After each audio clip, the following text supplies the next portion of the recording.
At the Junction Oval, the VFA First Division Grand Final.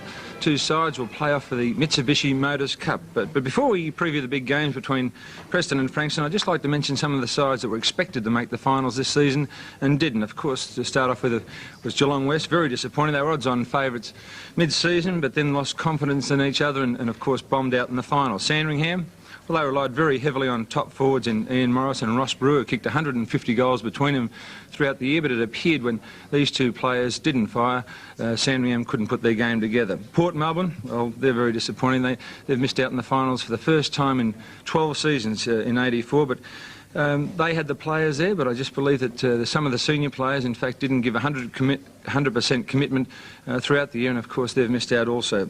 Camberwell was a great effort for them to make the finals, but a little bit of inexperience, and they couldn't go on with it in the first semi-final. Williamstown were like Port Melbourne. They had a lot of talent there, but captain and coach Terry Wheeler couldn't get them all to fire. And once again, I think it's the senior players that just couldn't put their game together on that one particular day. But I've just left a breakfast down at Williamstown. If the enthusiasm's got any criteria to it all, I think they should bounce back in 1985. Well, today's match, Preston will start favourites, of course. They've won their last 14 matches. They've had a settled side all year. They've got good players in Doyle.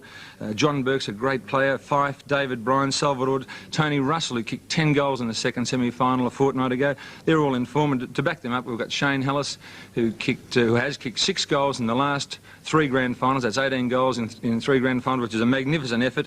They've got a small brigade in Hackney, Marcon, Dunbar, and of course, captain and coach Ray Shaw. They're all top running players, but on the other hand, Frankston are playing today. It's a fairy tale come true, I suppose, for them. They're a very ordinary side until mid-season, Frankston, but they've won their last 9 games. They've beat some pretty good sides in great fashion.